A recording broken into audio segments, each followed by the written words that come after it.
परमाराध्य सदगुरु महाराज जी की जयंती करें। श्री सदगुरु महाराज की जय। श्री सदगुरु महाराज की जय।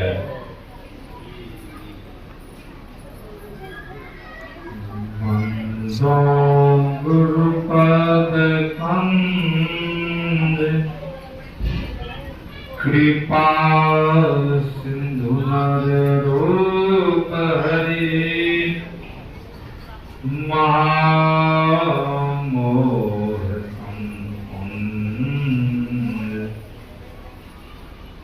जासु वचन रवि करनी मंगल मूर्ति सतगुरु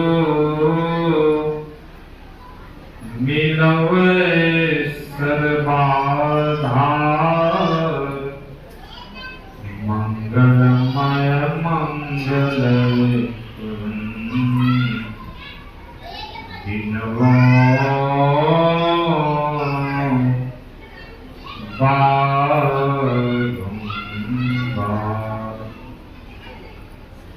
मेरा मुझ में कुछ नहीं, जो कुछ है प्रभु तो तेरा तुझको तो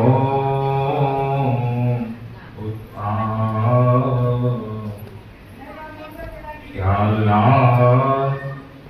गत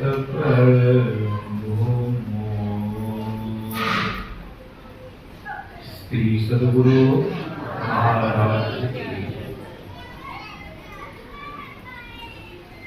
महाराज सदगुरु महाराज जी की श्री जुगल चरणों में कोटि सह नमन। मंच पर मंचासीन पादाचार्य स्वामी श्री पूर्ण चेतन जी महाराज की श्री जुगल चरणों में कोटि सह नमन। पूज्य स्वामी विनय सागर जी महाराज, जयप्रकाश बाबा, घनश्याम बाबा, मंच पर उपस्थित पूज्य गुरुजन, सत्संग में उपस्थित धर्म प्रेमी माताओं तथा भक्ति मती बहनों, सबों को मेरा नमन।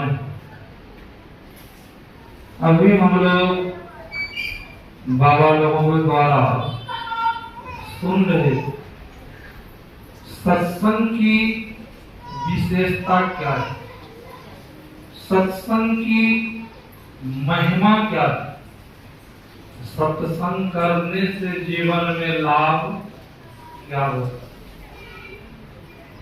प्रत्येक मानव को दैहिक, दैविक और भौतिक ताप लगा हुआ है। प्रत्येक मानव चाहते हैं हम दुख से सुख को पाएं। प्रत्येक मानव की इच्छा है। सुख कहाँ मिलेगा, शांति कहाँ मिलेगी? कहीं बाहर की चीज है, पदार्थ है, जाके शांति सुख खरीदेंगे? नहीं खरीदेंगे। हमारे सदगुरु महाराज जी ने कहा वह शांति और सुख जब चाहते हैं पाने के लिए तो अपने अंदर में चलना। सत्संग से लाभ देखिए। सत्संग जो करते हैं, भगवान शिव ने माता पार्वती से कहा गिरिजा संत समागम समनो लाभ बचवान, बिनु हरि कृपा ने हुई सो गावही वेद पुराण। हे गिरिजा, संतों का समागम मिल जाए, इनसे बढ़ करके लाभ संसार में कहीं नहीं। फिर भगवान शिव ने कहा, कहीं गिरिजा को विश्वास नहीं होगा मेरी बात। फिर भगवान शिव ने कहा, ये गिरिजा, ऐसा मैं नहीं कह रहा हूं, गाँव ही वेद पुराण से वेद पुराण कह रहा है। संत के समागम में जाने से बहुत लाभ का होता है। जन्मांतर का पाप भूल जाता है। लोकाचारी व्यवहारिक में लोग कहते हैं गंगा सेवन करने से पाप का क्षय हो जाता है। लोग व्यवहारिक में लोकाचारी को गांव समाज में कहते हैं। संत महापुरुष ने ऋषि ने कहा, गंगा पवित्र जल है, गंगा सेवन करने से शरीर की शुद्धि हो जाएगी, मन की शुद्धि नहीं। शरीर में बीमारी लगी हुई है, बीमारी ठीक हो जाएगी, शरीर स्वस्थ हो जाएगा, मगर आपके मन में जो रोग उत्पन्न है वो रोग नहीं। वह रोग कहाँ दूर होगा? इस सत्संग में अभी 3 धारा बह रही। मुद मंगलमय संत समाजू, जो जग जंगम राजू। ये प्रयाग चलता फिरता प्रयाग, जल प्रयाग इलाहाबाद में है। वहां जाने के लिए लोगों को पैसा खर्चा करना पड़ेगा, तब वहां पहुंच सकते हैं।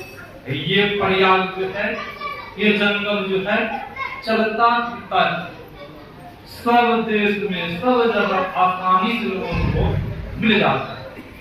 इसलिए कहा, बुद्ध मंगलमय संत समाज,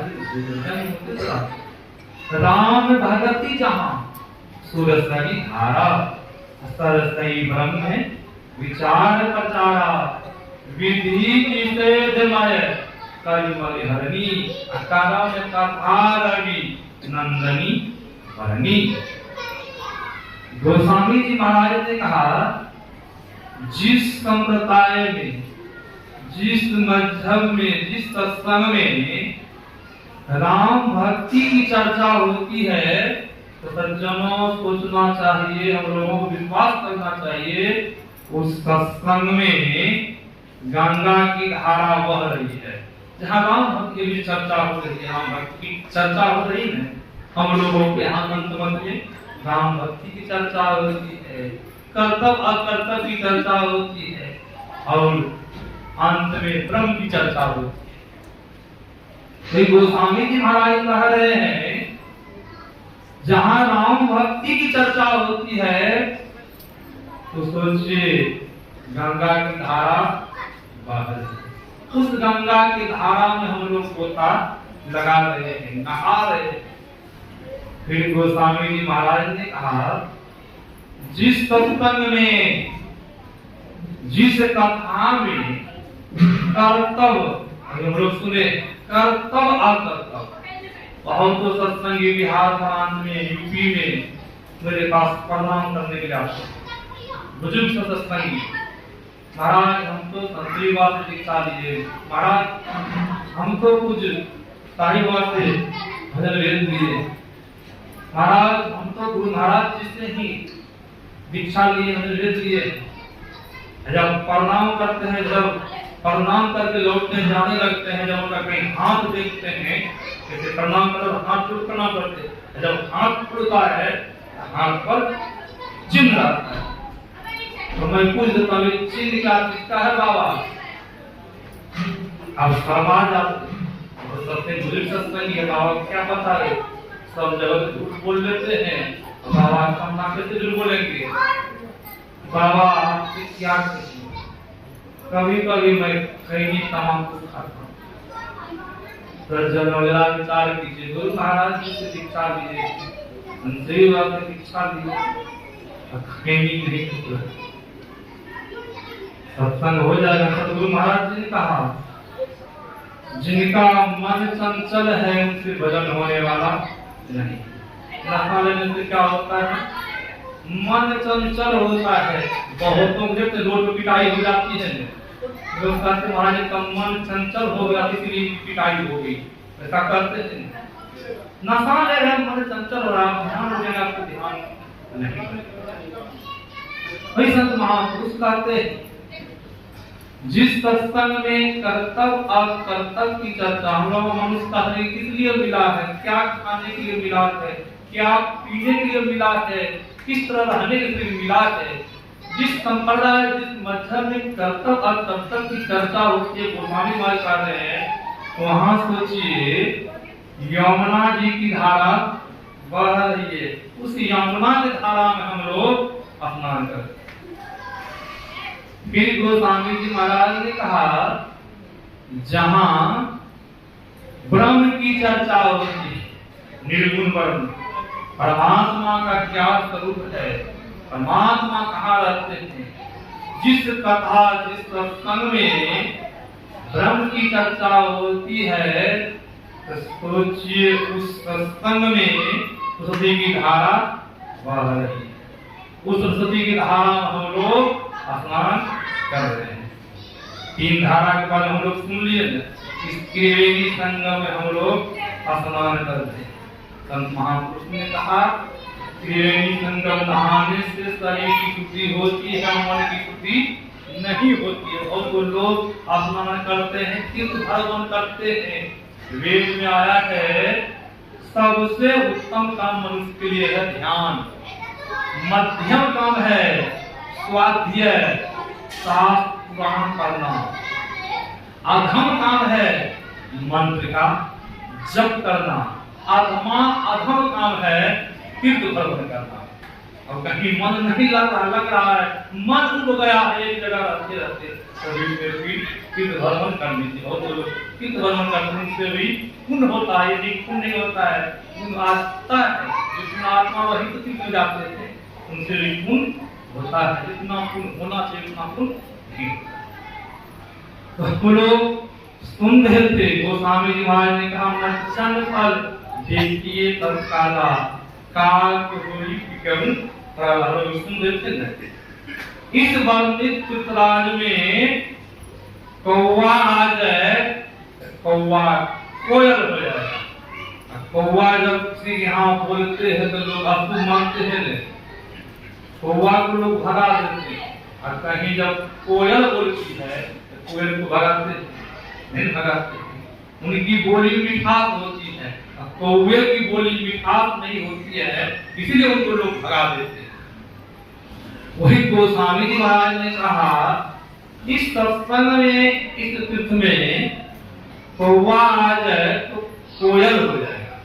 हम लोग कहीं देखते आज तक कौवा को सत्संग सुनते हुए, गोस्वामी जी महाराज किसको कहा, बहुत तो मनुष्य गांव समाज में कौवा के जैसा तरतर करते रहता है, उनको लोग लोकाचारी में कहते हैं तुम मनुष्य नहीं हो तुम कौवा, ऐसा करते हैं। बहुत लोग कहते हैं तुम भाई मनुष्य नहीं हो तुम कुत्ता, ऐसा करते हैं। क्यों? उनका प्रारब्ध संस्कार जो है कुत्ता के जैसा है, उनका कौवा के जैसा प्रारब्ध संस्कार है, इसलिए लोग उनको कौवा कहते हैं। बहुत लोग देवता कहते हैं, मनुष्य नहीं है ये देवता है महाराज। क्यों?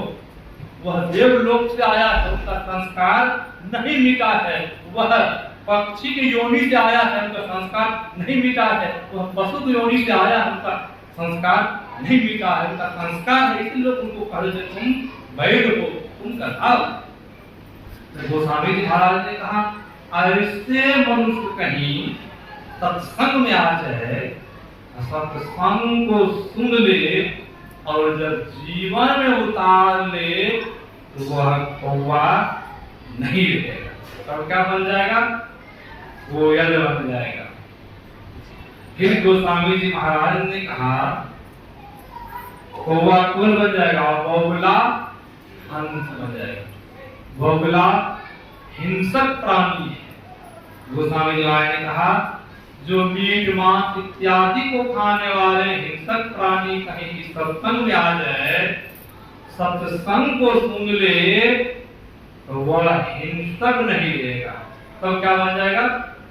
अहिंसक बन जाएगा। वह बगुला से हंस बन जाएगा। हंस के त्वचा में गुण होता है, उनको पानी और दूध दीजिए तो पानी को छोड़ देगा और दूध को पिए। गोस्वामी जी महाराज ने कहा ठीक उसी प्रकार आप लोग बन जाएंगे, आप लोग ठीक उसी प्रकार बन जाएंगे। आप जब मनोयोग पूर्वक सत्संग को सुनेंगे, आप बगुला से हंस बनेंगे। आप क्या करेंगे? विषय रूपी पानी को छोड़ देंगे और परमार्थिक रूपी दूध को आप ग्रहण कर देंगे। ये कहाँ होता है? ये सत्संग में आने से होता है। फिर भगवान श्री राम ने कहा, सभी से कहा था, प्रथम भगवती संतन कर संगा, दो कथा प्रसंग। संतों का संग ही सत्संग है, प्रथम भक्ति है। कहेंगे महाराज संतों के संग से लाभ क्या होता है? लाभ सब चाहते हैं, मेरे पास भी बहुत आते हैं, महाराज आशीर्वाद दीजिए जीवन में सुख शांति हो। कितना ही सुख शांति चाहते हैं, साल 2 साल के लिए। महाराज 2 साल में काम नहीं चलेगा, कम से कम 100 दिन के लिए।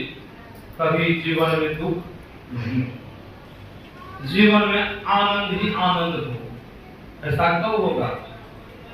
सदगुरु महाराज ने कहा, नित्य सत्संग ले प्यारा, तेरा कार सरे सारा, सारे कार्य को निर्णय करके हर चेतन हरा। सदगुरु महाराज जी ने कहा, जो आदमी सत्संग करेंगे उनके जीवन में सब दिन सुख ही सुख होगा, कभी दुख नहीं होगा। जो सत्संग करेंगे उनका काम सब दिन बनता ही बनता जाएगा, उनका काम कभी बिगड़ेगा नहीं। जो सत्संग करेंगे उनके जीवन में सब दिन आनंद ही आनंद होगा, मंगल ही मंगल देखेंगे। अब सबके संग से लाभ क्या होता? संतों के समागम से लाभ क्या होता है? हम लोग कोई चाहते हैं पशु की योनि में चले जाए? चाहते हैं? नहीं चाहते। सब चाहते हैं कि शरीर छूटे तो फिर मनुष्य का ही शरीर मिले। ऐसी इच्छा भावना सबों की बनी, ऐसा कोई नहीं चाहते।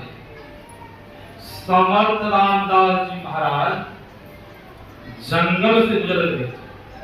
आप देखिए संत के संग से, संत के दर्शन से कितना लाभ होता है।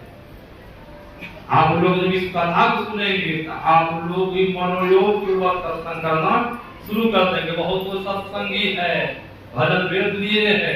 जब सुबह सुबह हम फोन करते हैं, ध्यानाभ्यास होता है, कोई प्रोग्राम होता है, जब सत्संगी सबको फोन करते हैं, जब पूरी सत्संग करते हैं ना, बाबा क्या कहें, कभी कभी करता हूँ, समय नहीं मिलता है।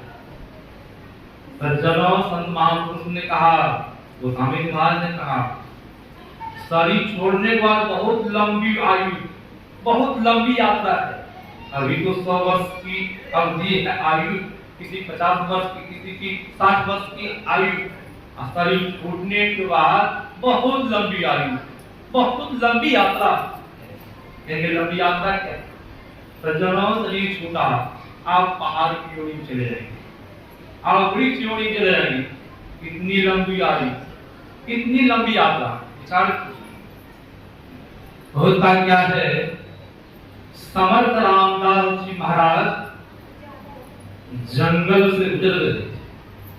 उनके साथ में उनके शिष्य सेवक। होता क्या है? जंगल से जो गुजर रहे थे, उनके शिष्य के ऊपर बाघ ने झपेटा मारा। बाघ ने चाहा उनको खा ले।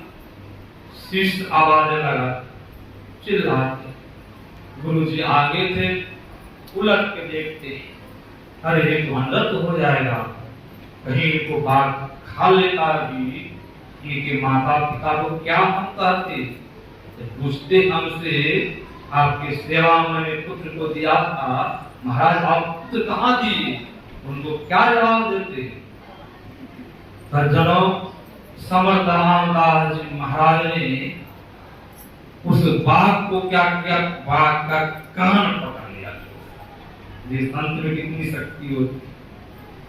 जब कान पकड़ लिए, समर्थ रामदास जी महाराज उस बाघ के कान को बड़ा जोर से अमट करके 2 थप्पड़ लगा दिए जोर से। बोले, अरे तुम्हें और कहीं खाने के लिए नहीं मिला? मेरे ही से तुम्हें खाने के लिए मिला? भागो निकलो। इतना जो कहा, वह बाघ डर के मारे भाग गया। जब समर्थ रामदास जब अपने शिष्यों के साथ चले गए सत्संग करने के लिए, इधर होता क्या है? वह बाघ 7 दिन तक अंजल नहीं किया। इनका थप्पड़ लगा था, संत का थप्पड़ लगा उनके ऊपर। 7 दिन तक वह बाघ अंजल नहीं किया। 7वां दिन अपना शरीर का परित्याग कर दिया। वही जूनागढ़ में जन्म लिया, वही हुआ नरसिंह मेहता, भगवान श्री कृष्ण के भक्त। जिस नरसिंह मेहता के यहाँ भगवान श्री कृष्ण आए। ये है सत्संग की विशेषता।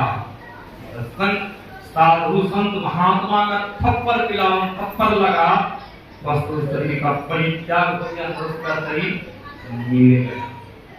हमारे सदगुरु महाराज जी देखते, हम लोग थोड़ा बहुत व्याधि रोग होता है, हम लोग खो जाते थे। बहुत लोग कहते, महाराज मेरे यहाँ देहांत हो गया, अब मैं सत्संग नहीं करूंगा, पिताजी नहीं रहा। सज्जनों, पिताजी नहीं रहा, क्या पता उनकी नहीं क्या आयु होगी कि आप सत्संग भजन क्यों छोड़ रहे हैं? संसार के पदार्थ आपके साथ जाएंगे? नहीं जाएंगे। तब साथ में क्या जाएगा? जो नैतिक कर्म कर रहे हैं, सत्संग भजन कर रहे हैं, यही तो साथ में जाएगा। पर महाराज सदगुरु महाराज के भक्ति होता क्या हुआ? भक्ति बीमार पड़ गए। मनोयोग पूर्वक ध्यान सत्संग करते, बहुत तो सत्संगी है, भक्त है, भक्तिनी है। बहुतों को मैं जब फोन करता हूँ, बीमार पड़ते हैं, महाराज बीमार पड़ गई थी, मैं सत्संग को छोड़ दिया हूँ, कल सत्संग करूंगा। सदगुरु महाराज ने क्या कहा? सत्संग मेरी स्वस्थ। हम लोग सत्संग को जो चीज साथ में जाएगा उसी को छोड़ देते हैं, जो साथ में नहीं जाएगा उनको हम आप पकड़ लेते हैं। जो जाने वाला नहीं है, जो जाने वाला है उन्हीं को छोड़ देते हैं। बीमार पड़ते मैं कहता हूँ, क्या बीमार है? भोजन तो नहीं बना आपके यहाँ, भोजन नहीं किए हैं। महाराज भोजन तो क्या, थोड़ा बहुत भोजन तो करना पड़ेगा ना, तो न दवाई खाएंगे। भोजन थोड़ा बहुत करना पड़ेगा, बाथरूम थोड़ा बहुत जाना पड़ेगा, थोड़ा बहुत बातचीत करनी पड़ेगी, फोन चलाना पड़ेगा, सब काम करना पड़ेगा। भजन क्यों डालते हैं? जो साथ में जाएगा। अब होता क्या है, जब भक्ति बीमार पड़ गई, सदगुरु महाराज जी भक्ति जब बीमार पड़ गई, भक्ति डॉक्टर पास इलाज करवाई। डॉक्टरों ने कहा आप जाइए घर पर बैठ के खाइए, आप कुछ ही दिन के मेजबान है। अब भक्ति को बड़ा चिंता हो गई, अब हम कुछ ही दिन के मेजबान है। डॉक्टर ने जवाब दे दिया, अब जो चीज को मानते हैं, अब भक्ति के मन में हो रहा है सदगुरु महाराज जी के पास चलती, कहीं उनकी कृपा हो जाए तो मैं अवश्य स्वस्थ हो जाऊं। अब अग्नि चल देती है महर्षि नहीं आश्रम कुप्पाघाट, तो हम वेद पुराण में कहा गया है जो ने करे लकीर सो करे फकीर। लकीर का अर्थ होता है ब्रह्माजी, फकीर का अर्थ होता है साधन करने वाले, जो त्यागी महात्मा है, जिनका विषय भोग में मन नहीं रमता हो, जो त्यागी है। फकीर वो सच्चे मुर्शद वो, सच्चे मुर्शद जो चाहे वो करके दिखा देते हैं। ब्रह्माजी जो लिख दिए हैं, हम फकीर जब चाहे उसको पलटने के लिए तो फकीर पलट सकते हैं। क्या करेंगे फकीर? फिर से दोबारा लिख देंगे। पलटने वाले फकीर इसके होते हैं। यहाँ डॉक्टरों ने क्या कहा कि माई कुछ ही दिन के आप मुजमान हो, आप जाइए माई घर करके भजन कीजिए, भोजन कीजिए, आप कुछ ही दिन के मुजमान। वो माई आ गई, माई मन ही मन सोच रही है सदगुरु महाराज जी के पास चलती। माई महर्षि नहीं आश्रम कुप्पाघाट आई। उस समय हमारे सदगुरु महाराज जी शरीर, सदगुरु महाराज जी के समकालीन सदगुरु महाराज जी की तस्वीर नहीं लगती। होता क्या हुआ, माई जब आ गई सदगुरु महाराज जी कुर्सी पर बैठे हुए, माई आकर के दूर से ही नमन करती है। माई नमन करती है, माई अपना दुखनामा सदगुरु महाराज जी को सुनाती। सज्जनों, कभी कभी संत महापुरुष डांट देते हैं, कोई कड़वी शब्द कोई कह देते हैं, कभी कभी साधु महात्मा भक्त को दिल पर चोट पहुंच जाता है। बाबा हमसे इस तरह कह दिए थे, बाबा हमको डांट दिए थे, अब बाबा से हम बात नहीं करेंगे, बाबा को हम फोन नहीं करेंगे। बहुत तो भक्त ऐसे हैं कभी कभी फोन नहीं जब रिसीव करते हैं उनके इतराज हो जाते हैं, अब बाबा आपको मैं प्रण ले लिया, मैं आपको फोन नहीं करूंगा। ऐसे ऐसे बात, बाबा मेरे जन्मदिन का आपने फोन रिसीव नहीं किए, अब मैं आपको फोन नहीं करूंगा। तो मैंने कहा बेटा मैं तो जानता था, तुमने कहा मैं फोन कर दूंगा, तब तो तुम उठाओगे ना फोन। हाँ गुरु जी तब तो उठा लूंगा। होता क्या है, वो हमारी जो दुखनामा सुना रही थी, हमारे सदगुरु महाराज की जोर से डांटते, भागो यहाँ से, यहाँ आकर के मुझे दुखनामा सुनाती जाती, भागो निकलो यहाँ। माई की भीड़ पर बड़ा चोट पहुंचा। माई विश्वासी भक्तिनी थी, माई के मन में हुआ सदगुरु महाराज जी जो भी किए होंगे मेरे लिए सही ही किए होंगे। और बाबा लोगों ने कहा माई से, माई आपको सदगुरु महाराज जी का आशीर्वाद मिल गया है। माई मनोयोग पूर्वक सत्संग करती, कुछ अवस्था में भी ध्यान करती, सत्संग नहीं छोड़ती। होता क्या है, माई घर आती है, उसी दिन से माई धीरे धीरे 3-4 दिन में ही माई पूर्ण रूपेण स्वस्थ हो गई। वह माई 3-4 दिन में पूर्ण रूपेण स्वस्थ हो गई। जो डॉक्टरों ने कहा था माई 1-2 महीने का मेजबान है, वो डॉक्टरों को भी बड़ा आश्चर्य हुआ कि किनकी कृपा है, जो ने करे लकी वो करे। जो सत्संग मनोयोग करते हैं, ध्यान करते हैं, उनके जीवन में लाभ ही लाभ होता है। गोस्वामी जी महाराज ने कहा जीवन मुक्त ब्रह्म पर चरित सुनहि सजी ध्यान, जे हरि कथान करई रति इनके हिय पसान। गोस्वामी जी महाराज ने कहा सत्संग को सुनने के लिए जो महापुरुष समाधि में रहते हैं, जो पहुंचे हुए संत हैं, समाधि को तोड़ करके सत्संग में आते हैं सुनने के लिए। 33 करोड़ देवी देवता इस सत्संग को सुनने के लिए आते हैं। जो मनुष्य सत्संग में नहीं आते हैं, कथा को नहीं सुनते हैं, इनके लिए पाषाण आप समझते हैं ना, बहुत सत्संगी समझते, बहुत सत्संगी नहीं समझते। पाषाण का अर्थ होता है पत्थर। पत्थर क्या हम लोग हृदय पत्थर है? गोस्वामी महाराज कहा जो सत्संग नहीं सुनते हैं, ध्यान नहीं करते हैं, उनके हृदय जो पत्थर के समान है। तो मनुष्य नहीं है, वह पत्थर। इसलिए मानवों को मनोयोग पूर्वक सत्संग करना चाहिए, ध्यान करना चाहिए। जब जीवन में लाभ चाहते हैं, सुख शांति चाहते हैं, सत्संग करेंगे, ये लोक भी बनेगा और परलोक भी बनेगा। पुनः जब भक्ति की पूरी नहीं हुई तो पुनः मनुष्य का शरीर मिलेगा। यही आप लोगों की सेवा में सत्संग की विशेषता क्या है, सत्संग करने से जीवन में लाभ क्या होता है, कथा के माध्यम से आप लोगों को सुना दिया, आप लोग सुन ही चुके हैं सत्संग करने से क्या लाभ होता है। यही आप लोगों की सेवा में सत्संग की विशेषता, सत्संग की महिमा सुनाया। मैं अपनी वाणी को यहीं पर विराम देता हूँ। बाबा से सुनिए और